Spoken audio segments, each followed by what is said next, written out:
bonjour.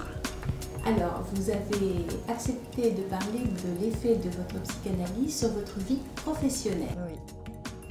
Alors, ça sera plus comment la psychanalyse a pu m'aider au sein de mon travail. Donc c'est vrai que moi j'ai découvert la psychanalyse un peu par le biais de mes études. Donc je suis éducatrice spécialisée de formation. Mais après c'était vrai que c'était des cours très très théoriques et très universitaires, quelque chose de pas vraiment vivant. On était plus sur un apport freudien que lacanien. Lacan, je l'ai très très peu vu dans mes études. Et après, au fur et à mesure des différents établissements où j'ai pu travailler, avec des publics totalement différents, il n'y a pas eu de la part de l'institution une approche plus que ça, voilà, psychanalytique. Donc, c'est pas quelque chose que je me suis servi. Et en arrivant dans mon nouveau service, qui est un CESAD, j'ai découvert que mes collègues pratiquaient, en tous les cas, avaient une éthique et un point de vue très très psychanalytique. Et moi, ça m'a beaucoup intéressée car j'ai senti que dans l'accompagnement, il y avait quelque chose qui se rejoignait dans ce que je faisais déjà un petit peu de façon, on va dire, intuitive, qui était vraiment dans cet accompagnement au plus près de la personne et essayer de respecter ses centres d'intérêt et d'aller à son rythme à lui. Parce que c'est vrai que dans les institutions, certaines vont très très vite et c'est plus le temps de l'institution que de la personne. Et là, je sentais qu'on avait le droit et qu'on pouvait se permettre de prendre le temps de l'enfant et de pouvoir justement l'écouter. Et ça m'a fait voilà, un bien fou et je me suis dit, ok, ben c'est vrai que ça me parle pas mal.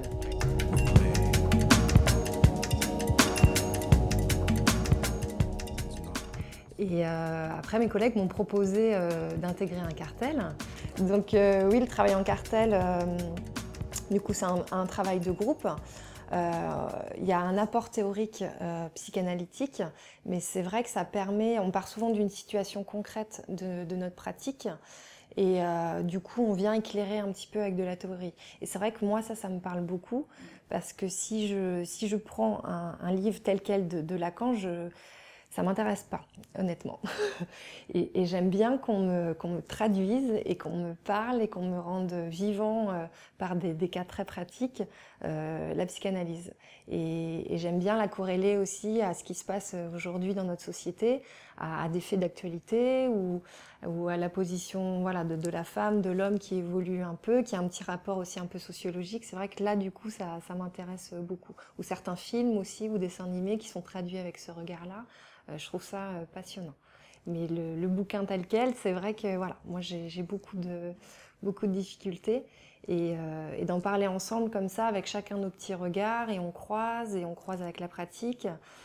Du coup, je trouve ça oui, vraiment là, vivant, intéressant et j'y retourne. Hein.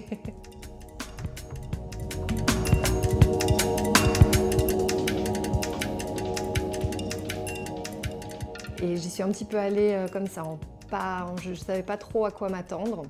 Je m'étais dit on verra bien. J'avais un petit peu peur qu'il y ait beaucoup de choses théoriques et que ce soit un petit peu compliqué pour moi à comprendre. Parce que quand j'ai pu relire plus tard des thèses de Lacan, à chaque fois c'était assez rébarbatif pour moi et très, très compliqué. Et là je me suis dit bon, on verra si j'arrive à en prendre quelque chose en tous les cas.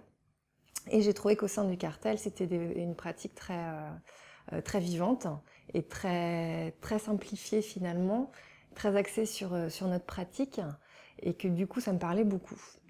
Et tout ce qu'on a pu voir voilà, avec mes collègues, avec le cartel, moi ça m'a beaucoup aidé auprès des enfants. Et c'est vrai qu'on les prend en tout début on va dire là où apparaissent les difficultés au niveau de l'école. Ils font une demande à la MDPH et arrivent dans notre service. Donc il n'y a pas forcément eu un parcours institutionnel avant pour eux. Et quand ils nous rencontrent, c'est vrai qu'ils livrent un peu comme ça cette première parole de leur étrangeté.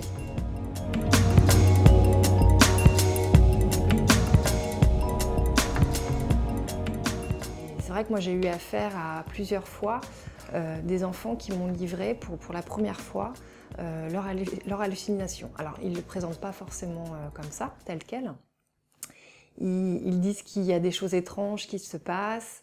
Ils se demandent s'ils sont bien réveillés, si c'est la nuit ou le matin, parce qu'ils voient des choses qui les angoissent, donc des personnes qui peuvent arriver dans leur chambre, ou ils voient des animaux morts. Et ils ont des temps d'arrêt souvent à se dire « mais tu crois que c'est normal que j'arrive à voir ça ?» Et là, on sent que ce moment-là est très très précieux et qu'on a une certaine responsabilité dans cette parole-là. C'est comment on va l'accueillir et comment on va la prendre au sérieux en aidant aussi l'enfant à trouver un petit peu ses petites réponses à lui. Et souvent, ils nous disent, les enfants, mais donc oui, ça t'arrive souvent de voir ça? Donc nous, on leur dit, ben non, ça nous arrive pas. Par contre, on connaît d'autres personnes à qui ça arrive, donc on sait que c'est vrai, on sait que ça existe. Et nous, on va faire en sorte de trouver comment on peut un petit peu faire fuir ces méchants, faire fuir ces terreurs, et trouver des choses où tu auras presque plus peur. Donc on essaye vraiment d'adoucir un petit peu j'allais dire, cette cruauté qui arrive comme ça pour eux. Parce que c'est souvent des choses bon, vraiment pas drôles, assez effrayantes, autour vraiment du morbide, de personnes qui peuvent venir les attaquer, d'animaux où les viscères sont à vue, c'est vraiment des choses comme ça. Et du coup, avec un certain enfant, on a pu construire des costumes de guerriers. Et quand il y a les méchants qui arrivent comme ça, qui le surprennent la nuit, lui, il se met en position de guerrier. Il dit, voilà, toi, tu viendras pas m'attaquer parce que je suis fort, j'ai mes pouvoirs. Et du coup, ça passe comme ça. J'essaye de trouver des signifiants un petit peu plus autour du combat pour adoucir un petit peu cette peur et que ce soit la peur qui ait peur de lui, en fait, plus, du coup. En fait, les méchants qui arrivent, il essaye que ce soit eux qui aient peur de lui. Donc sa propre peur, il faut essayer de l'atténuer pour que lui, il fasse peur à sa peur. Comme ça, pour qu'elle puisse partir.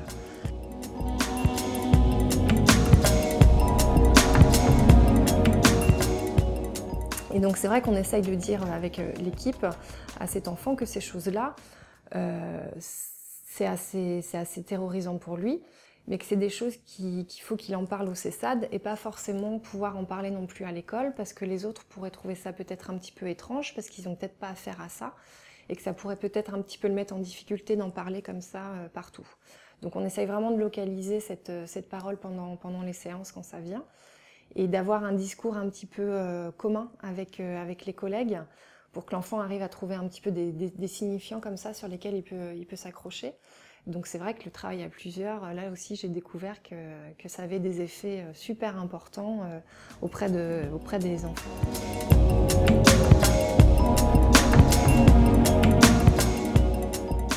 Il y a un enfant qui est très très féru de choses autour de l'industrie, des machines.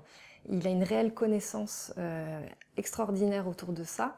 Donc nous, on essaye qu'il s'accroche un petit peu à cette compréhension des choses. Quand il part un petit peu dans ses hallucinations, dans ses délires, on essaye qu'il en fasse une histoire en fait, qu'il s'y raccroche. On ramène du coup un petit peu de réel aussi. Et on fait une histoire de tous ces petits bouts qu'il essaye de nous mettre pour que ça l'ordonne un petit peu, que ça le désangoisse et qu'il arrive à en trouver un sens en fait. Donc on se base beaucoup sur son discours autour des machines, de l'industrie et on le raccroche un petit peu comme ça. Et c'est vrai que ça, on a pu en parler en amont. On a recueilli un petit peu chacune les paroles qu'on avait eues de cet enfant pour essayer voilà, de trouver des choses qui puissent l'accrocher quand on sent qu'il peut partir comme ça. Parce que la parole, elle est importante d'être accueillie et écoutée, mais on pense que c'est pas forcément bon pour l'enfant d'être trop pris aussi là-dedans. Et à un moment donné, il faut pouvoir le couper aussi dans cette angoisse. Moi, j'attends que l'enfant propose des choses. Et c'est très, comment dire, faut être assez créatif et vif parce que quand il nous livre un petit peu ça, c'est assez soudain. C'est souvent dans des moments de transition, donc dans des moments où on le ramène en voiture, parce que je pense qu'il n'y a pas ce face-à-face du coup, ou le regard de l'autre, donc on est à côté. Donc la voiture, il se passe plein de choses, et dans des moments où la séance est presque finie, où on est en train de passer à une transition à autre chose. C'est là que ça se livre. Donc voilà, c'est des constructions qui sont furtives. Et après, j'essaye de réfléchir après la séance pour les reprendre quand ça arrivera, pour pas que je sois moi surprise en fait. Et c'est vrai que la psychanalyse m'a aidée là-dessus, c'est ne pas être surprise par ce genre de paroles ou ne pas être saisie par un certain effroi que ça aurait pu m'amener. Parce que c'est vrai que Moi, alors c'est pas que ça m'a terrorisée, mais que ça peut faire mal au cœur de voir que ces enfants sont pris là-dedans. Et on a vraiment envie, voilà, de les aider à adoucir tout ça. Et ça, je trouve ça, voilà, super intéressant qu'on arrive à minimiser un petit peu, à dégonfler cette peur qu'ils ont là, qui surgit un petit peu comme ça.